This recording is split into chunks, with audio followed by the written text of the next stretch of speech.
فتوح الشام.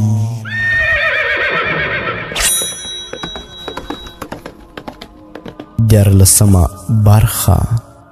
صحابه دا قوی ایمان فتوح الشام کی شوی بیان.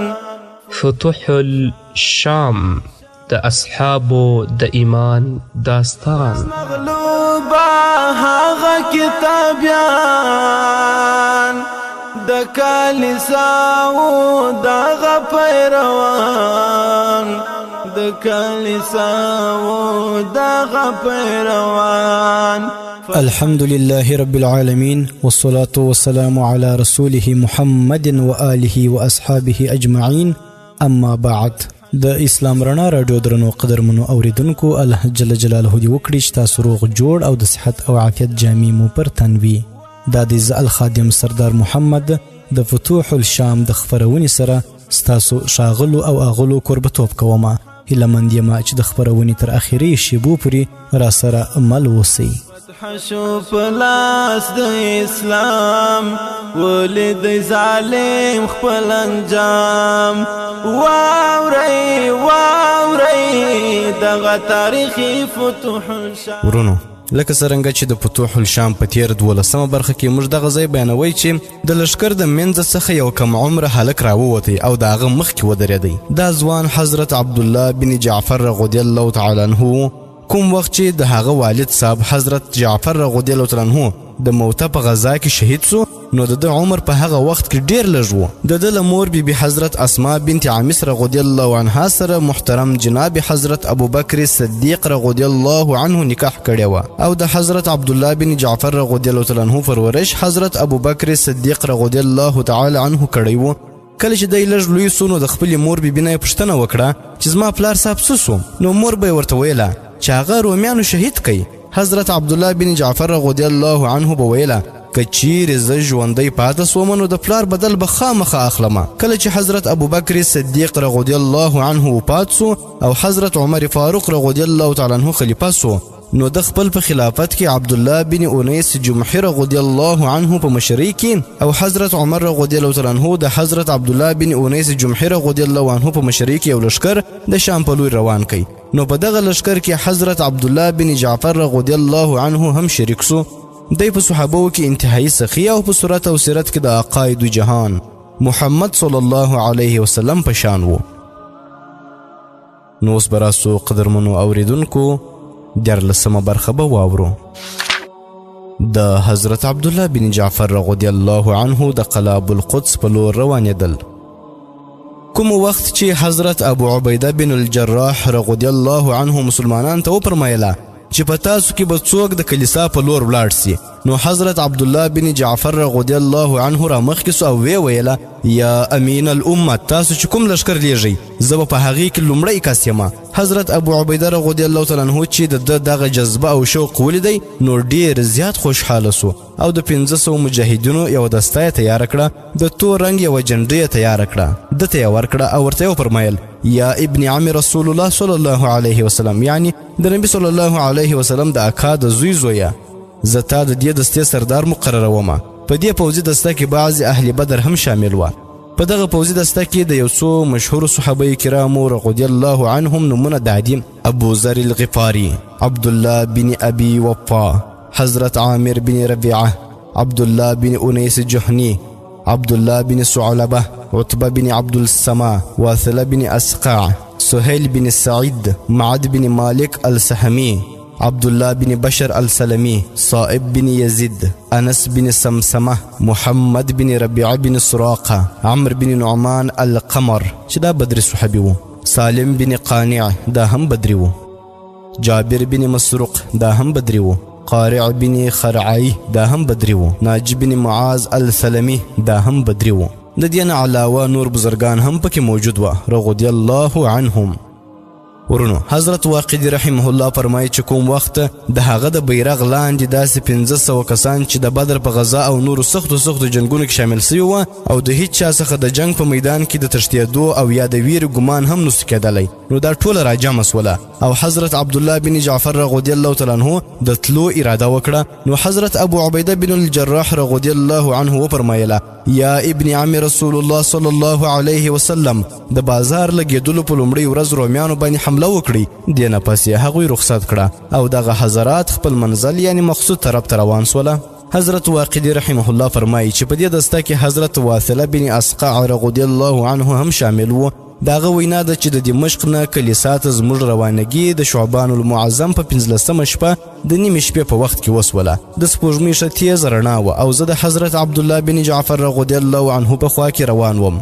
هغه ماته وفرمایل یا ابن الاسقع نن سپوږمۍ څومره ښایسته ښکاري او څومره ښایسته رڼا کوي. ما ورته ویل یا ابن عم رسول الله صلی الله علیه وسلم دا د شعبان 15مه شپه ده او دا شپه ډیره مبارکه شپه ده. هغه راته وفرمایل رښتیا هم په دې شپه کې د رزق او د مرګ او د ژوند فیصلې کیږي او ګناهونه معاف کیږي. زما نن شپه کې د ویښ پاتې کېدو اراده ده. ما ورته ویل ټوله شپه د نفلونو کولو او شوګیرې کولو نه زموږ دا تګ یعنې دغه مزل بهتره دی او الله تعالی د لوی فضل مالک دی. هغه راته وویله چې تا صحیح وویله، موږ ټوله شپه مزل وکئ حتی چې سهار سو او هغه معاهدي نصراني رهبر زموږ سره و. موږ مزل کولو چې یو وخت غره ته ورسېدلو، موږ لا مزل کوی چې ومې کتله نو زموږ راسته طرف ته د یو راهب سموعه په نظر راغله. حضرت عبدالله بن جعفر رضی الله عنه د هغې په لور تاو سو، موږ هم ورپسې سو. د کلیسا نه د یو راهب چې د تورو ویښتو ټوپۍ پر سر کړې وه راووتی او زموږ په لور راغی. موږ ته ښه رانږدې سو او ډېر په غور سره یې موږ ته کتله او پوښتنه یې راڅخه وکړه چې تاسو څوک یاست؟ موږ ورته وویل موږ اهل عرب یو. هغه ویل محمدي یاست؟ موږ ویل هو. بیا دغه راهب یو سړي ته برند کتل. حضرت عبدالله بن جعفر رضی الله تعالی عنه ته ډیر زیات کتل او ویې ویله چې دا ځوان ستاسو د نبي صلی الله علیه وسلم زوی دی؟ موږ ورته ویل نه. هغه ویل د دواړو سترګو نه د نبوت نور راخیږي. آیا د ستاسو د نبي صلی الله علیه وسلم سره څه رشته وه؟ موږ ویل چې دی زموږ د نبي کریم صلی الله علیه وسلم د اکا د زوی دی. هغه ویله دا یو پاڼه ده او پاڼې هم د یوې ونې وي. حضرت عبدالله بن جعفر رضی الله عنه وفرمایل ای راهب آیا ته نبی صلی الله علیه وسلم پیژنې؟ هغه ویل د نبی علیه السلام نوم او د هغه خوی او خصلت په تورات، انجیل او زبور کې موجود دی چې هغه به د سرو اوښانو او د بربنډې تورې مالک جوړیږي. بیا به زه هغه نبی صلی الله علیه وسلم ولې نه پیژنم؟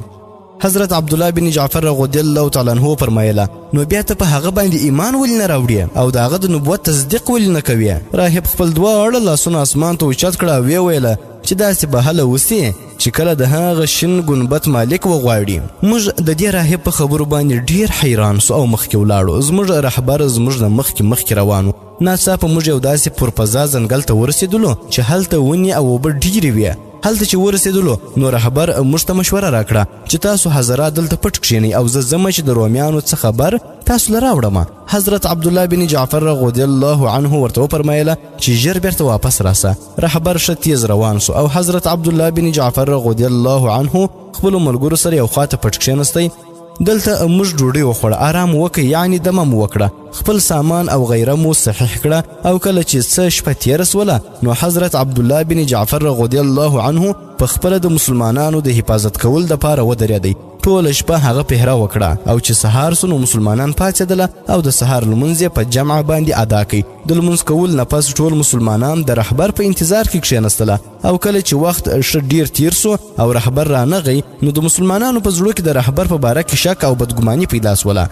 شیطان د هغوی په زړونو کې قسمه وسوسې ورواچولې او ټول د رهبر په باره کې بدګمانه سوله سوا د حضرت ابو ذر الغفاري رضی الله عنه نه. حضرت ابو ذر غفاري رضی الله عنه وفرمایله چې تاسو له پر رهبر باندې نیک ګمان کول پکار دی او د رهبر د طرفه د څه مکر او فریب ویره مه کوئ. ممکنه ده چې د تاخیر کولو څه خاصه وجه وي چې ډېر ژر به درته معلومه سي. دې خبرو سره مسلمانانو ته لږ اطمینان پیدا سو او په دې کې رهبر هم راورسېدی.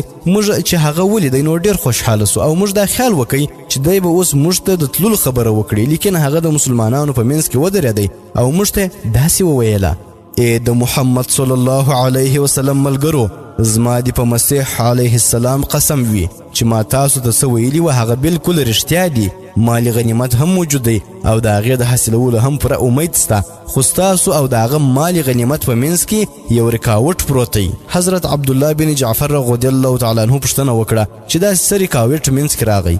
رهبر وویله چې زه څه وخت بازار ته چې ورسېدلم نو په بازار کې اخیستل او خرڅول شروع سوي وه. خلک را جمع وه، خو زیات خلک او خصوصا پادریان، راهبان، رئیسان او د لشکر سرداران د قلعه ابوالقدس نه ګیر چاپیره ولاړ وه. زه هم د هغوی خواته ورغلم چې د دې خلکو د کلا نه د ګیر چاپیره ودرېدو سبب او وجه معلومه کړم. ما چې معلومات وکړئ نو ماته معلومه سوله چې والي طرابلس د خپلې لور نکاح د یو رومي شهزاده سره کوي او هغه ښځه دلته د دې غرض دپاره راویستې وه چې د خپل رسم او رواج مطابق د دغه راهب مخ کې د هغې د طرفه قرباني وکړل سي. د دغه نجلۍ شاوخوا د روم او د عربو بهادران سره د وسلو په دې وجه ولاړ دي چې د مسلمانانو څخه حفاظت وکړي. یا معشر المسلمین، هغوی په دومره ګڼ شمیر کې راغلي دي چې زما په خیال ستاسو پیشقدمي کول او هلته ورتلل د څه خطرې نه خالي نه دي.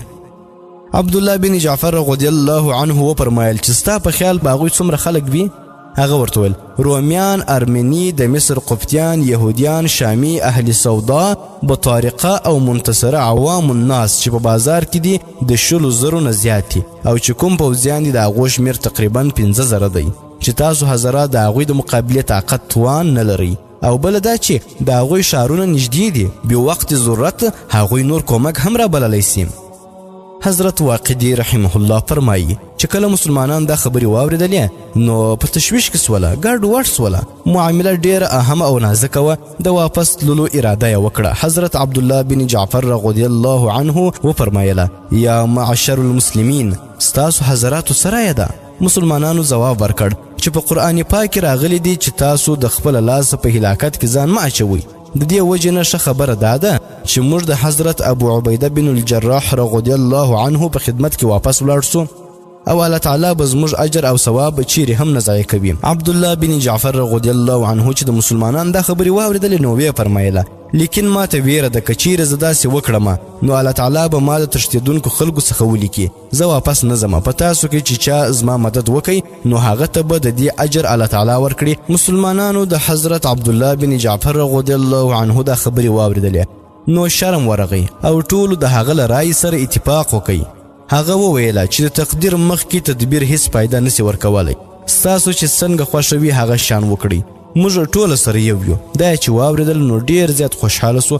زغره یې واغوستله، خول یې پر سر کښېښودی، املا یې مضبوطه وتړله او د خپل پلار صاحب توره یې را بهر کړه. په آس باندې سپور سو، بیرغ یې په لاس کې ونیوی او مسلمانانو ته یې د تیارېدو حکم وکړي. مسلمانانو زغرې واغوستلې، وسله یې واخیستله او په آسونو باندې سپاره سوله او رهبر ته یې وفرمایل انشاء الله تعالی ته به ډېر ژر د رسول الله صلی الله علیه وسلم د فداکارانو عجیبه کارنامې ووینې.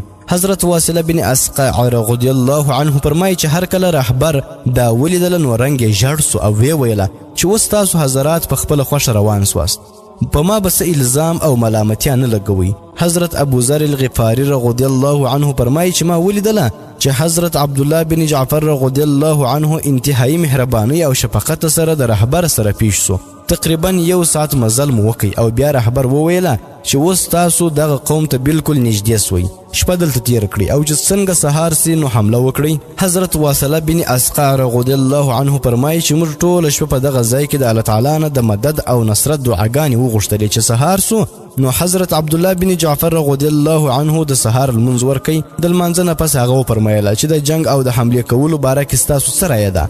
عمر بن عمیره رضی الله عنه وویله که ستاسو اجازت وي نو زه به یوه خبره وکړم. مسلمانانو وویل خبره دې وکړه. هغه وویل زما دا رایه ده چې لږ صبر وکړئ چې دا ټول خلک بازار ته راسي، اخیستل او خرڅېدل شروع سي او په بازار کې ښه رش جوړ سي، نو بیا به ورباندې حمله وکړو. په دغه وخت کې به دوی ټوله په خپلو کارونو کې مشغول وي او په ناخبرۍ کې چې موږ په دوی حمله وکړو نو دوی به زموږ سره د مقابلې کول دپاره سم نسي، یعنی ځان بې نه وي حاضر کړی. مسلمانانو دا رایه خوښه کړه او په دې انتظار کې کښېنستله چې ټول خلک راسي، خپلې سوداګانې د خرڅول دپاره کښېږدي او راجمع سي. کله چې بازار د خلکو نه ښه ډک سو په دغه وخت کې مسلمانانو خپلې تورې راوویستلې، غشې په لیندې کې کښېښودله، خپل نیزې سیده کړلې او د حملې کولو دپاره تیار سوله. حضرت عبدالله بن جعفر رضی الله عنه خپل 500 کسان په 5 حصو تقسیم کړه. د 100 کسانو څخه یې 5 ډلې جوړې کړلې او د هر یوې ډلې یې ښه تکړه او تجربه کار سردار مشر کړ او ورته یې وویله چې هر یوه ډله دې ځان دپاره یو طرف او یو جهت مقرره کړي، یعنی هر یو ډله دې د مختلفو سمتونو یعنی طرفونو حمله وکړي او د مالی غنیمت په لور توجه مه ورکوئ او په خپلو تورو د کافرانو سرونه او سټونه ووهئ. کله چې رومیان ته ورنږدې سوله نو ویې لیدله چې هغوی د میږیو نه هم ډېر وه. د کلیسا سره یو ډیر لوی مخلوق را جمع سوی و او راهب سر د کلیسا څخه بهر راوویستی، وعظ او نصیحت ورته کوي او د خپل مذهب احکامات ورته بیانوله.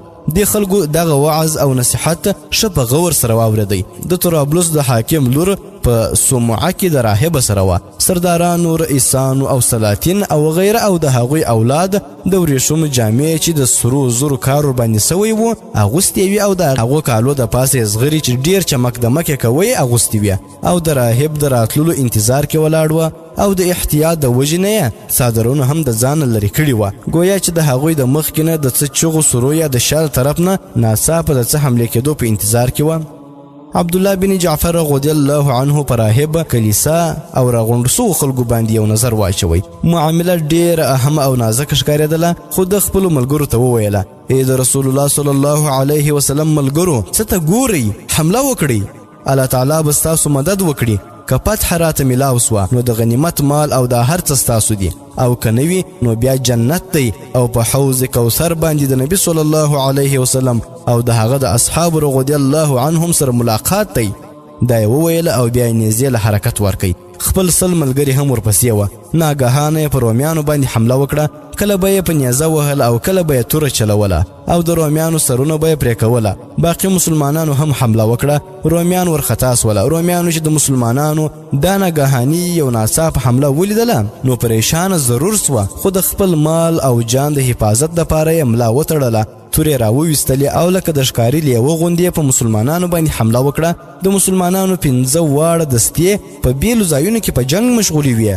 د رومیانو د لوري 15,000 مسلح پوځ هم په جنگ کې مشغول وو او عام د بازار خلکو هم چونکې تورې چلولې. په دې وجه رومیان په ډېر ګڼ شمیر کې وه او د مسلمانانو شمیر د هغوی په مقابله کې داسې وو لکه په تور اوښ کې سپین ټکی.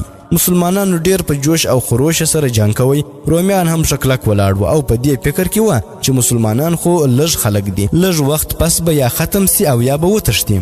د مسلمانانو په دې 500 مجاهدینو کې یو کس هم د تښتېدو والا نه و. دا ټول ډیر اهم تجربه کار او د مضبوط ایمان او یقین والا خلک و.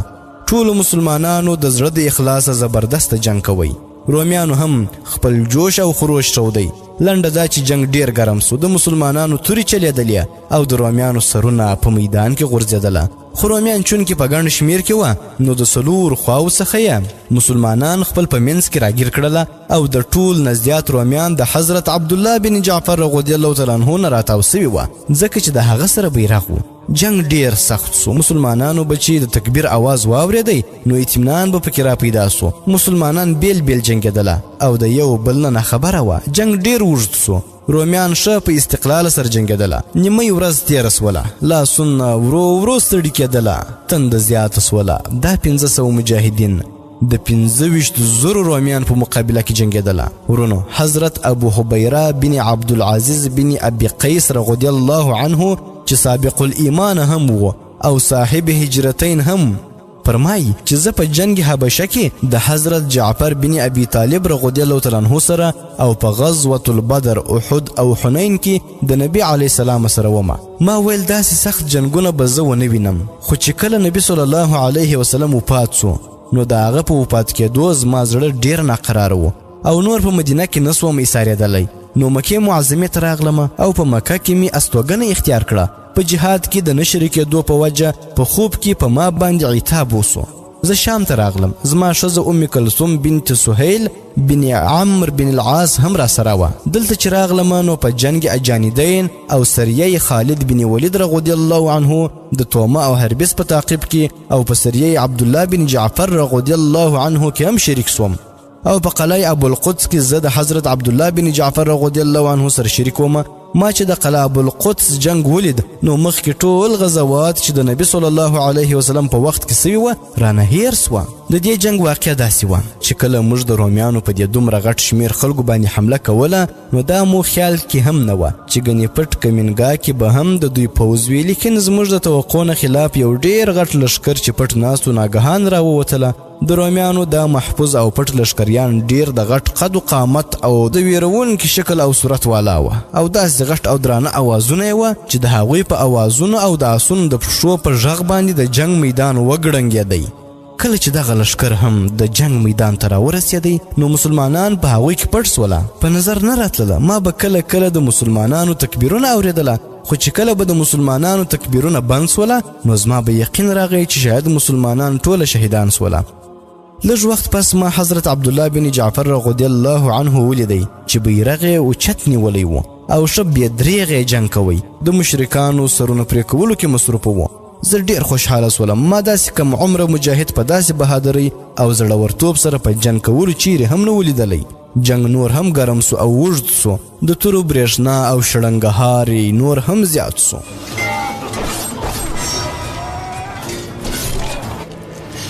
د حضرت عبدالله بن جعفر رضی الله تعالی عنه سړي د راسته او چپه طرف ته ولاړ و. جنګېدله او رومیانو د څلورو خواو څخه دوی راګیر کړي وه. حضرت عبدالله بن جعفر رضی الله عنه به چې کله راسته طرف ته حمله کوله نو ما به هم په راسته طرف حمله وکړه او کله به چې هغه په چپه طرف حمله کوله نو ما به هم په هغه طرف حمله کوله. زموږ ټولو مجاهدینو مسلسل پر دشمن باندې تورې چلولې. اخر دا چې زموږ لاسونه ستړي او شل سوله، معامله ډیره نازکه سوله، صبر کول ډیر ګران سوله. زموږ لاسو او پښو کار پرېښودی، نور لمر هم الوداع ویله یعنی پرېوتی.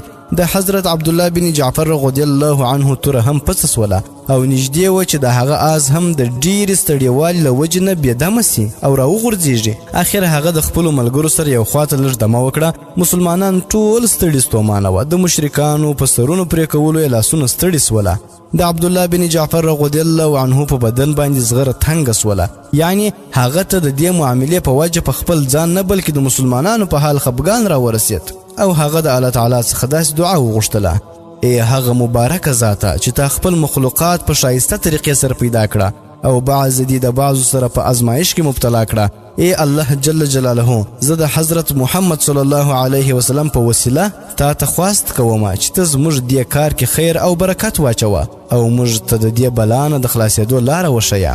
دا دعا یې وکړه او بیا د جنگ میدان ته ورغی. د نبی صلی الله علیه وسلم ټولو صحابو یو ځل بیا په بهادرۍ سره جنگ شروع کړ. حضرت عمرو بن سعیده رضی الله عنه فرمایي چې ما حضرت ابو ذر الغفاری رضی الله عنه ولیدی چې باوجود د بوډاوالي پر رومیانو باندې زبردست تورې چلوله. حمله به یې وکړه او بیا به را بهر سو او بیا به پر دشمن حمله وکړه او ویل به یې چې زه ابو ذر یم. دا به یې وویله او یو زوردار حمله به یې وکړه. نور مسلمانانو هم داغه په شان حملې شروع کړې، حتی چې مسلمانان په حملو کولو کې ستړي سوله او داسې ستړي سوله چې نور ترې زړونه خولې ته راغله او مسلمانان پوه سوله چې زموږ د قبرونو ځای هم دا میدان دی. د حضرت عبدالله بن جعفر رضی الله عنه په خوب کې خپل پلار لیدل. ورونو، حضرت واقدی رحمه الله د حضرت عبدالله بن انیس الجحنی رضی الله تعالی عنه روایت کوي چې زما د حضرت جعفر رضی الله تعالی عنه سره ډیره مینه وه او داغه په اولاد کې می حضرت عبدالله ډیر خوښ و. چې حضرت ابوبکر صدیق رضی الله تعالی عنه وفات شو نو چونکې هغه د حضرت عبدالله د پلار قائم مقام و او حضرت عبدالله رضی الله تعالی عنه سره ډیر زیات محبت و او حضرت عبدالله رضی الله تعالی عنه لا کم عمر هم و، نو په دې وجه د هغه مور بیبي ډیره غمجنه و.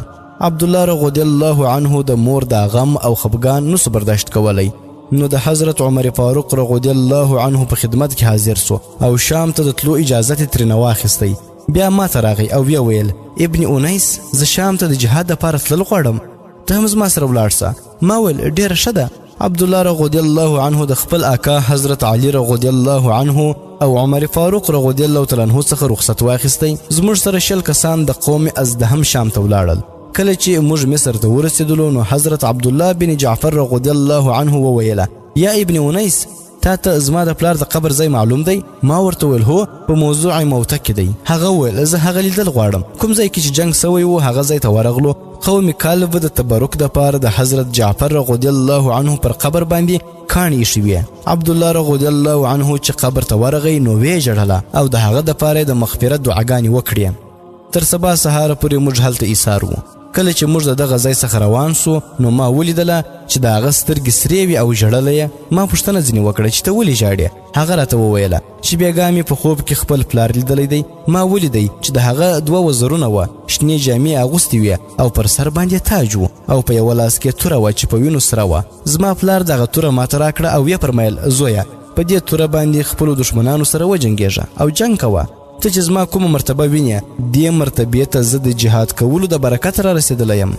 زه هغه توره واخلم او د دشمنانو سره جنگ کوم حتی چې زما توره پسه سي. حضرت عبدالله بن انیس رضی الله عنه فرمایي چې دغه ځای نه موږ روان سو او دمشق ته حضرت ابو عبیده بن الجراح رضی الله تعالی عنه ته ورسېدلو او حضرت ابو عبیده رضی الله تعالی عنه عبدالله بن جعفر رضی الله تعالی عنه د دغه دستې مشر او سردار مقرره کړي او قلعه ابو القدس ته ولېږلو. په قلعه ابو القدس کې چې ما کومه هنګامه او سخت جنگ ولیدی نو زړه کې مې سوچ وکړ چې ممکنه ده چې حضرت عبدالله بن جعفر رضی الله تعالی عنه او هغه سره نور مسلمانانو ته څه مصیبت ورسي. زه فوراً د حضرت ابو عبیده رضی الله تعالی عنه په لور روان سوم او لکه د برق په شان تیز ورسېدلم.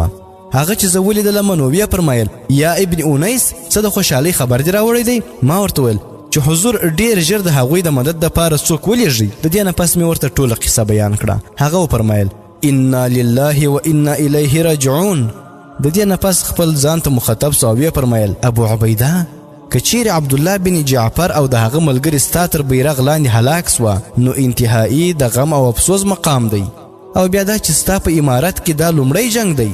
ورونو حضرت واقدي رحمه الله فرمایي چې د دې نه پس د حضرت خالد بن ولید رضی الله عنه په لور متوجه سو او یې فرمایل یا ابو سلیمان زه تاله د خدای تعالی واسطه درکوم چې ته د حضرت عبدالله بن جعفر رضی الله عنه د مدد دپاره ولاړ سه. زه د ټول نه زیات لایق د دې کار دپاره تا ګڼم.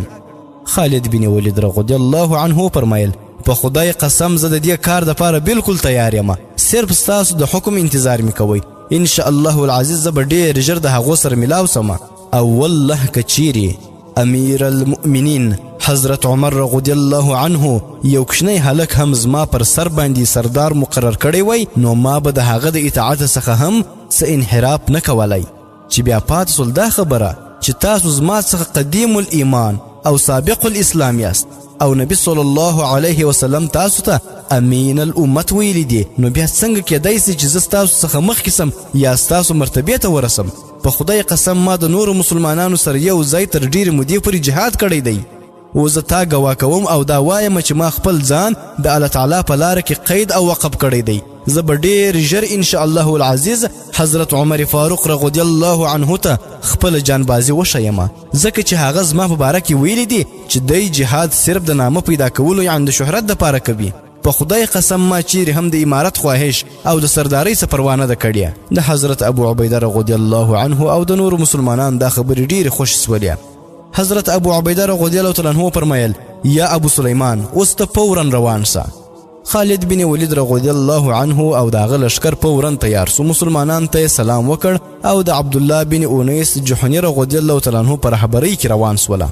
حضرت رافع بن عمیره الطایی رضی الله عنه فرمایي چې زه هم په دغه ورځ د خالد بن ولید رضی الله عنه په لشکر کې موجود وم. موږ ډېر زیات تیز ولاړو. الله تبارک وتعالی زموږ دپاره لاره لنډه کړه. نور لمر پرېواته چې موږ هلته ورسېدلو. رومیان د څلورو خواو څخه پر مسلمانانو باندې راتاو سوي وه. خالد بن ولید رضی الله عنه وویله یا ابن انیس د نبی صلی الله علیه وسلم د اکا زوی کوم ځای او څنګه تلاش کړم؟ ابن انیس وویله هغه خپلو ملګرو ته ویلي و چې ټول به د راهب د کلیسا سره راجمع کیږو او یا به په جنت کې ملاویږو. خالد بن ولید رضی الله عنه چې دا واورېدله نو د کلیسا په لورې یو نظر واچوي. چې ویې کتله نو عبدالله بن جعفر رضی الله عنه بیرغ نیولی و او مسلمانان په یو عجیبه حالت کې وه. یو مسلمان هم داسې نه و چې زخمي سوی دی نه وي. هر سړی د خپل فاني ژوند نه ناامیده سوی و او د همیشه ژوندون په شوق کې په نظر ښکارېدی. رومیانو د څلورو خواو څخه پر دوی باندې د تورو او نیزو حملې کولې عبدالله بن جعفر رضی الله عنه به خپل ملګرو ته ویل مسلمانانو تکړه سي او مشرکین ګیر کړي. د دې ذلیلو او بېدینو خلکو په مقابله کې د صبر او استقلال څخه کار واخلي. یاد ساتئ چې الله تعالی تاسو ته ګوري، یعنی تاسو ویني، او الله تعالی په تاسو خپل رحمت نازلوي. د دې نه پس دا آیات تلاوت کوي. کم من فئة قليلة غلبت فئة كثيرة بإذن الله والله مع الصابرين. ژباړه: ډیر ځل لږ ډله د الله تعالی په حکم سره په غټه ډله باندې غالب سي او الله تعالی د صبر کوونکو ملګری دی. حضرت خالد بن ولید رضی الله عنه خپل لشکر له आवाज وکړي چې دا بدبخت او بېدینه خلک ګیر کړي او د دوی په وینو باندې د خپلو تورو تنده ماته کړي. ورونو، حضرت واقدي رحمه الله فرمایي چې د حضرت عبدالله بن جعفر رضی الله عنه لشکر په ډیر سخت تکلیف او مصیبت کې مبتلا و چې ناڅاپه د مسلمانانو لشکر د جنگ میدان ته راکښته سو. تکبیرونه یې وویل او لکه د باز او یا د غضبناک زمریانو په شان پر رومیانو حمله وکړه. د دوی د تکبیرو په اوازونو او د آسونو د شنړېدو په وجه د جنگ میدان وګړنګېدی. عبدالله بن جعفر رضی الله عنه چې دا ولیدله نو هغه او د هغه ملګري ورخطا سوه. هغوی بیا دا خیال وکړي چې ګنې د رومیانو نور تازه دمه لشکر راغی. اوس دوی ته د هلاکت او د شکست کامل یقین وسو. د مسلمانانو د خوا دې تازه دم لشکر ته چې مسلمانانو وکتله نو دغه پوځ د مسلمانانو په لوري روان و. د دې په وجه د مسلمانانو خوف او ویره نور هم زیاته سوه. هغوی دا خیال وکړي چې د دشمن دا لشکر چیرې پټ ناستو چې اوس راووتی نږدې و چې د صبر لمن د لاسه خلاصه سي او هلاکت یقیني سي. مشرکان ښه په جوش سره جنگ کې مشغوله وه.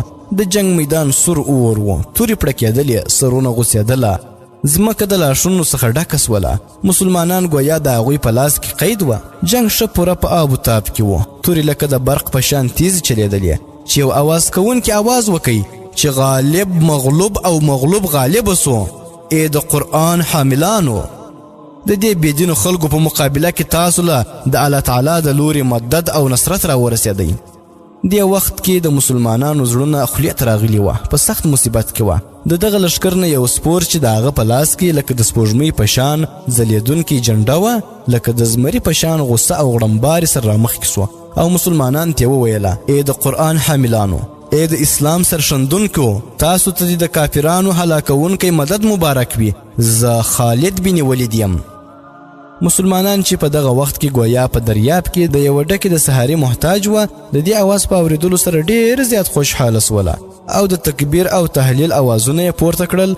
خالد بن ولید رضی الله عنه او د هغه لشکر یوه زورداره او هیبتناکه حمله وکړه او توره د رومیانو پر سر کښېښودله.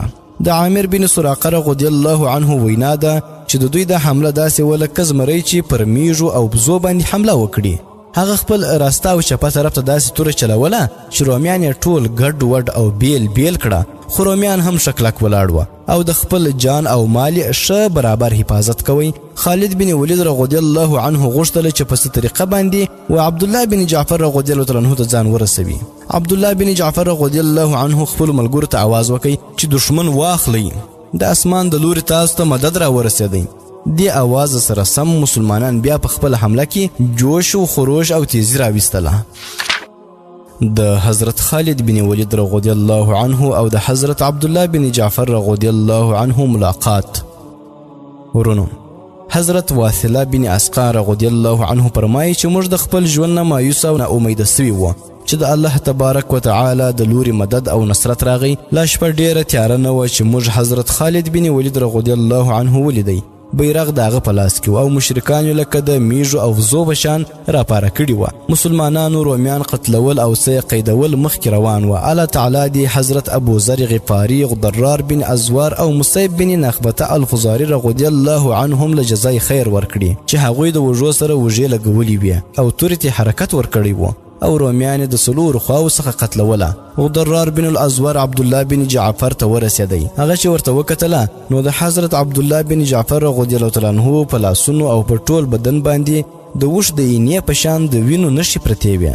غدرار رضی الله عنه وویله یا ابن عم رسول الله صلی الله علیه وسلم، الله تعالی دې تاله جزای خیر درکړي شکر دی چې تا د خپل والد څخه بدل واخیستی او ښه شو چې تا ته اطمینان وسو. چونکې تیاره ډیره وه او غدرار رضی الله عنه خپل مخ هم په څه کپړه او غیره کې پټ کړی و. نو هغه ونه پیژندی او ویې ویل زما سره مخاطب به څوک وي؟ هغه وویل زه غدرار یم. عبدالله وفرمایله ته زموږ مدد له راغلی یم، مرحبا جزاک الله. عبدالله بن انیس رضی الله عنه فرمایي چې دوی دواړو حضراتو لا خبرې کولې چې خالد بن ولید رضی الله تعالی عنه سره د خپل لشکر سره و هغوی ته راورسېدی.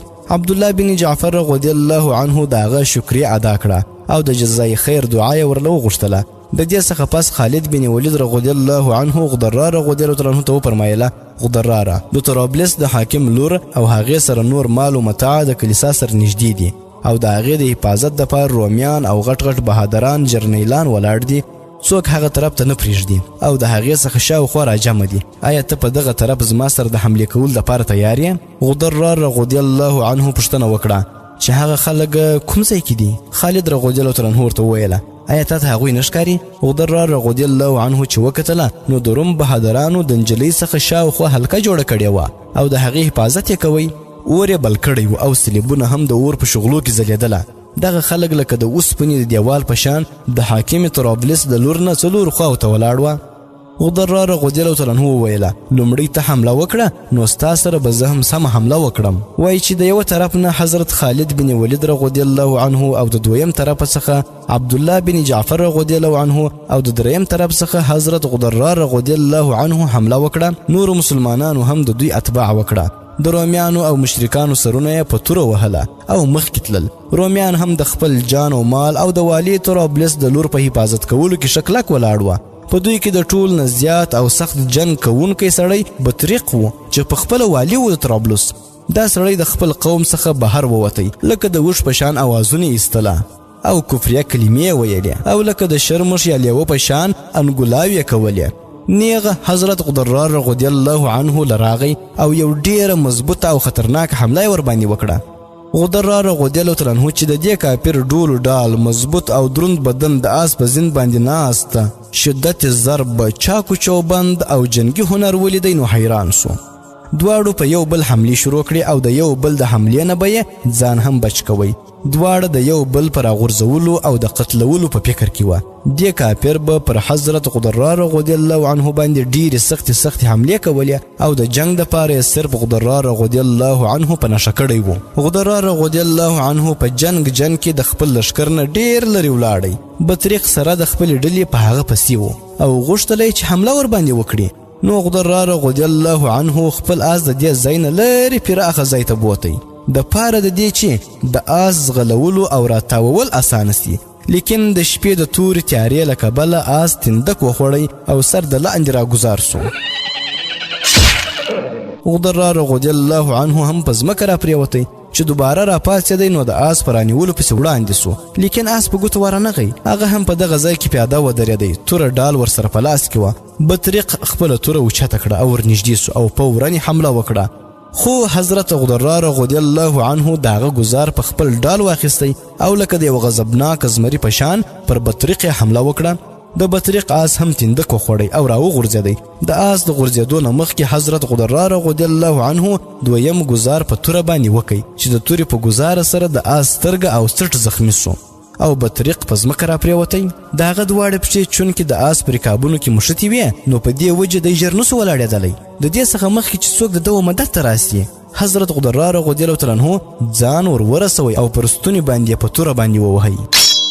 لیکن ګزار خطا ولاړی. کافر ته د خپل هلاکت یقین اگر چې سوی و لیکن بیا هم د راپاڅېدو کوشش کوي. حضرت غدرار رضی الله عنه سمدستي ورغی او باوجود د دې چې دا کافر ډیر صحتمند او څروب سړی و په غیږ کې اوچت کوي او په ځمکه یې رانسکور کوي او پر سینه باندې ورته کښېنستی. د یمن جوړ سوی خنجر را بهر کوي چې دا خنجر به د چیرې هم د ځان نه جدا کوي او په سینه یې ورته کښېښودی. د سینې نه تر نامه پورې یې وشکوي، سیر یې کوي او جهنم ته یې ولېږئ. د هغه د سینې څخه راپاڅېدی او د بطریق هغه آس یې راونیوی چې د سرو زرو او سپینو زرو کار ور باندې سوی و. نو دی باندې سپور سو او د تکبیر اوازونه یې وکړه او پر رومیانو باندې حمله وکړه. هغوی یې متفرق کړه. هغه دلته د دې کار نه فارغ سو او هلته حضرت عبدالله بن جعفر رضی الله تعالی عنه ګرجا فتح کړه، یعنی کلیسا فتح کړه او د هغې ټول ساز و سامان په خپله قبضه کې واخیستی.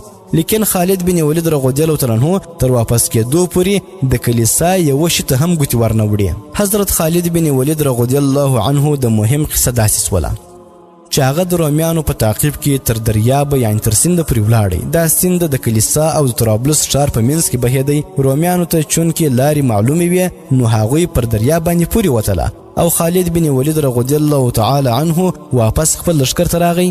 کله چې هغه راورسېدی نو بطریق قتل او ګرجا فتح سوې وه او مسلمانانو مال غنیمت را جمع کوي. په دې مال غنیمت کې د خوراک څښاک څیزونه، د وریښمو جامې او نور ډیر څیزونه شامل وه. حضرت واصله بن اسقا رضی الله عنه وایي چې موږ څیزونه را جمع کوله نو په هغې کې د خوراک بهترین څیزونه پراته وه چې موږ ټول هغه وخوړله. د سرو او سپینو زرو لوښي او مختلف قسم ځناور یعنی څاروي په کلیسا کې موجود وه. هغه مو راوویستله. د طرابلس د حاکم لور او د هغې سره 40 وینځ یا ملګري چې د هغوی سره ډیر زیات د سرو زرو کالي او ډیر جامې وې او دا هر څه مو په خپله قبضه کې واخیستله. په تاتاري اسونو او کچورو باندې مو دا ټول سامان بار کړئ او د هغه ځای څخه روان سو. حضرت واقدي رحمه الله فرمایي چې دا فتح او جنگ د دریو سړیو یعنی د عبدالله بن جعفر رضی الله عنه قیادت، د عبدالله بن انیس رضی الله عنه خبر راوړل او د خالد بن ولید رضی الله عنه د کومک او مدد په لور منسوب کړی سو. خالد بن ولید رضی الله عنه په دې جنگ کې ډیر زیات محنت او خواري وکړه، حتی چې د هغه په بدن کې یو ژور زخم هم راغی. کوم وخت چې مسلمانان روانېدل نو خالد بن ولید رضی الله عنه کلیسا ته رانږدې سو او راهب ته आवाज وکړي، لیکن هغه هیڅ هم ځواب ورنه کوي. خالد رضی الله عنه دوباره په غصه باندې आवाज ورته وکړي نو راهب بهر ته راووتی او ویله چې ته څه ویل غواړې هغه ووایه، خو په حق مسیح قسم تاسو چې څومره خلک قتل کړه نو د دې شین اسمان مالک به د دغو وینو تویولو خامخا تاسو څخه پوښتنه کوي. خالد بن ولید رضی الله عنه ورته وفرمایله چې موږ ته دا حکم راکړل سوی دی چې موږ ستاسو سره مقاتله او جهاد وکړو او پر دې باندې زموږ سره د ثواب وعده هم سوې ده، نو بیا موږ نه څنګه مطالبه کیږي او ولې به کیږي؟ په خدای قسم که چیرې نبی علیه السلام ستاسو سره د جنګ کولو نه موږ منع کړي نه وای نو ما به ته هم دا اوس قتل کړی وای. راهب چې دا واورېدله نو چوپ سو او خالد بن ولید رضی الله عنه او د هغه ملګري سره د مال غنیمت ته د دمشق په لور روان سوله، کوم ځای چې حضرت ابو عبیده بن جراح رضی الله عنه د دوی په انتظار کې و. کوم وخت چې دوی حضرات دمشق ته ورسېدله نو حضرت ابو عبیده رضی الله تعالی عنه د دوی استقبال ته راووتی. خالد بن ولید رضی الله عنه حضرت عبدالله بن جعفر رضی الله عنه او نور ټولو مسلمانانو ته سلام وکړي او د دوی د کار ستاینه او شکریه یې ادا کړه. ابو عبیده رضی الله عنه او نور مسلمانانو چې د غنیمت مال ولیدی نو ډیر زیات خوشحاله سوله. د غنیمت مال نه 15 حصہ وویستله او باقی په مسلمانانو باندې تقسیم کړي. حضرت غدرار بن الازور رضی الله تعالی عنه ته هغه آس چې هغه د بطریق څخه اخیستی و د هغه په ځین کې سره زر، سپین زر او نور قیمتي جواهرات او نګینی او غیره لګېدلې وې نو دا ټول یې ورکړه. او حضرت غدرار رضی الله تعالی عنه د هر څه خپل خور خوله رضی الله تعالی عنها راوړه او ورله یې ورکړه. ورونو دراوی بیان دی چې حضرت خوله رضی الله عنها د دغه زین جواهرات او نګین بیل بیل او جدا جدا کړه او په ټولو مسلمانانو ښځو باندې تقسیم کړه. یوه ملغلره ډیره قیمتي وه چې د حضرت ابو عبیده رضی الله تعالی عنه په خدمت کې هغه ټول قیدیان چې په هغې کې د طرابلس د والي لور هم وه پیش کړه. حضرت عبدالله بن جعفر رضی الله عنه د دغه نجلۍ د اخیستلو دپاره درخواست وکړي. ابو عبیده رضی الله تعالی عنه ورته وفرمایله چې لومړی زه په دې باره کې د حضرت عمر رضی الله تعالی عنه رای معلومومه، لہذا هغه امیر المؤمنین عمر رضی الله تعالی عنه ته په دې باره کې ولیکله. د خلافت د دربار څخه اجازت میلاو سو نو ابو عبیده رضی الله تعالی عنه دغه نجلۍ و عبدالله بن جعفر رضی الله تعالی عنه ته ورکړه. وایي چې هغه نجلۍ تر ډیرې مودې پورې د هغه سره وه. د روم او فارس پخلی یې ښه زده و، د عربو پخلی هم د حضرت عبدالله بن جعفر رضی الله تعالی عنه په کور کې زده کوي. تقریبا د یزید تر زمانې پورې د نجلۍ د حضرت عبدالله بن جعفر رضی الله تعالی عنه په خدمت کې پاتې سوله. یزید ته خلکو د دې نجلۍ ډیر تعریف وکړي نو یزید د حضرت عبدالله بن جعفر رضی الله تعالی عنه څخه د هدیې په توګه وغوښتله. حضرت عبدالله بن جعفر رضی الله تعالی عنه هغه یزید ته ورکړه. د مالی غنیمت باره کې د حضرت عمر فاروق رضی الله عنه فرمان. حضرت عامر بن ربیعه فرمایي چې د غنیمت په مال کې ماته د ورېښمو کومې جامې چې میلاو سوې نو په هغو جامو کې د رومیانو تصویرونه جوړ سوي وه. د نورو تصویرونو علاوه یوه جوړه جامې داسې وې چې په هغې کې د حضرت مریم علیه السلام او د حضرت عیسی علیه السلام انتهایی ښکلي او ښایسته تصویرونه جوړ سوي وه. ما هغه جامې راواخیستلې او یمن ته مې یووړې او هلته مې په ډېر ګران قیمت خرڅې کړې او طایف ته ولاړم. هلته مې په دغو پیسو نور د ضرورت سامان او غیره واخیستله. زه د ابو عبیده بن الجراح رضی الله عنه په لښکر کې ومه چې د حضرت عمر فاروق رضی الله تعالی عنه د لوري زما په نامه دا خط راغی: یا ابن اخي، داسې قسم کالی بیا ما ته رااستوه چې د غریبانانو او فقراو مسلمانانو په کار راسي. حضرت واقدي رحمه الله فرمایي چې کله مسلمانان سره د غنیمت د مال راورسېدله نو حضرت ابو عبیده بن الجراح رضی الله عنه د دې فتح زیری او د حصول غنایم د پاره فورا توصیف او داغه شکریه او قلاب القدس ته د تللو په وخت د حضرت خالد بن ولید رضی الله عنه تقریر او بیان او غیره هم هر څه په خط کې ولیکله او دې سره سره د حضرت عمر رضی الله تعالی عنه په خدمت کې درخواست وکړي چې هغه دې هم حضرت خالد بن ولید رضی الله تعالی عنه ته د بشارت او مهرباني او د تعریف او توصیف څه لفظونه ولیکي. وایي چې حضرت ابو عبیده رضی الله عنه دا خط په هغه وخت کې ولیکي چې کله د هرقل والی بیت المقدس په لور راتلی او ورسره یې د هغو خلکو او مسلمانانو حال احوال هم لیکلی و چې شراب څښلي وه. حضرت عاصم بن زویب العامري رضی الله عنه فرمایي چې د شام په مهمونو یعنی مهماتو او د دمشق د فتح خدمت کې زه هم موجود وم. د یمن نه چې کوم خلک راغلي وه هغوی شراب پاک وګرځول او د شرابو څښل شروع کړل. ابو عبیده رضی الله تعالی عنه باندې دا خبره ډیره بده ولګېدله. د عربو یو سړی چې غالبا حضرت سراقه بن عامر و هغه ته وویله: یا معشر الایوب، شراب څښل پرېږدئ، شراب عقل زایلوي او په ګناه کولو کې مدد ورکوي. رسول الله صلی الله علیه وسلم د دې څښلو والا، د دې راوړلو والا او د دې راغوښتلو والا باندې لعنت فرمایلی دي. اسامه بن زید لیثي د حضرت حمید بن عبدالرحمن بن عوف الغسانی نه روایت کوي چې زه د حضرت ابو عبیده بن الجراح رضی الله تعالی عنه د شام والا پوځ کې شامل وم. هغه د حضرت عمر فاروق رضی الله عنه په خدمت اقدس کې د فتح ابو القدس سره دا هم لیکلی و چې بعضې مسلمانانو شراب وڅښله او حد یې په خپل ځان لازم کوي. ما دا خط واخیستی او مدینې ته ولاړم. کله چې مدینې ته ورسېدلم نو عمر فاروق رضی الله عنه د خپلو څو دوستانو سره چې په هغوی کې عثمان غني، علي، طلحه، عبدالرحمن بن عوف رضی الله عنهم هم و په مسجد نبوي کې تشریف فرما وه. ما هغوی ته دا خط ورکړئ، هغوی ولوستی او په دې غور او فکر وکړئ. د دې نه پس یې وفرمایله چې نبي صلی الله علیه وسلم په شرابو څښلو باندې دوری ورکړي دي. بیا یې د حضرت علی رضی الله عنه څخه پوښتنه وکړه چې دې باره کې ستا څه رایه ده. هغه وویله: ان السکران اذا سکر هذا و اذا هذا افترا فعليه 80 جلدة فجلد فيه 80 جلده. یعنی شرابي چې کله نشه نسی نو بکواس کوي او چې کله بکواس شروع کړي نو درواغ وایي او کله چې درواغ ویل شروع کړي نو 80 دوریه لازم سي. بس دوی 80 دوریه وهل پکار دي. حضرت عمر رضی الله تعالی عنه چې دا واوریدله نو د حضرت ابو عبیده رضی الله تعالی عنه په نوم دا فرمان ولیکي. د حضرت ابو عبیده رضی الله عنه په نامه د حضرت عمر رضی الله تعالی عنه خط.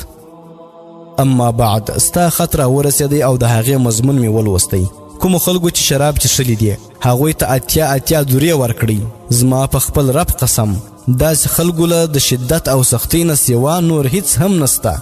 دوی له پکار دي چې دوی خپل نیتونه صفا وساتي او په الله تعالی باندې ایمان راوړي، د الله تعالی عبادت وکړي او د هغه تصدیق وکړي او شکریه ادا کړي. به هر حال چا چې شراب څښلي دي په هغوی باندې حد شرب جاری کړي. حضرت واقدي رحمه الله فرمایي کوم وخت چې د حضرت عمر رضی الله تعالی عنه دا خط حضرت ابو عبیده بن الجراح رضی الله تعالی عنه ته ورسېدی نو هغه دا ولوستی او خلکو ته اعلان وکړي چې په کومو خلکو د شرابو حد عاید سوی وي هغوی دا قبول کړي او الله تعالی دې توبه وباسي. هغوی چې واورېدله کومو خلکو چې شراب څښلي وه هغوی دې دپاره تیار سوله او پر هغوی باندې حد جاری کړل سو. د دې نه پس حضرت ابو عبیده رضی الله تعالی عنه وفرمایله چې زما اراده ده چې انطاکیې ته ولاړ سو او د رومیانو خلاف جهاد وکړو. ممکنه ده چې الله تعالی موږ له په هغوی باندې فتح راکړي. تاسو فوراً تیار سي. مسلمانان وویله چې موږ ستا د حکم تابع یو، کوم ځای ته چې تاسو حکم کوئ هلته به ځو. موږ ته ستا هر حکم په سر و سترګو قبول دی. ابو عبیده رضی الله تعالی عنه چې دا واورېدله نو ډېر زیات خوشحاله سو او ویې فرمایله چې لومړی به حلب ته ځو چې هغه فتح کړو نو بیا به ان شاء الله انطاکیه ته ځو. مسلمانانو ژر ځان تیار کړئ. حضرت ابو عبیده رضی الله تعالی عنہ خالد بن ولید رضی الله تعالی عنہ ته حکم وکړي چې ایله طرف ته د روانېدو په وخت کې حضرت ابوبکر صدیق رضی الله تعالی عنہ و تا ته عقاب نومی بیرغ درکړی و، هغه واخله او د لشکر نه مخکې ځه. چنانچه هغوی د حضرت قدرا رضی الله تعالی عنہ، حضرت رافع بن عمیر الطایی او د مصعب بن بخبه الفرازی رضی الله عنهم د لشکرو نه مخکې روان سو. ټول لشکر یو په بل پسې روان سول. حضرت ابو عبیده رضی الله تعالی عنہ حضرت صفوان بن عامر اسلمی له 1500 سواره سپایان ورکړه او د دمشق د حفاظت دپاره یې پرېښود او په خپله د یمن او د مصر د بعضو خلکو سره د لشکر څخه وروسته روان سو. قدرمنو اوریدونکو، دا و د فتوح الشام د خپرونې 14مه برخه. انشاء الله فاتحالات په راتلونکې 14مه برخه کې واورئ. نور مو په رب جل جلاله سپارم. والسلام علیکم ورحمة الله وبرکاته.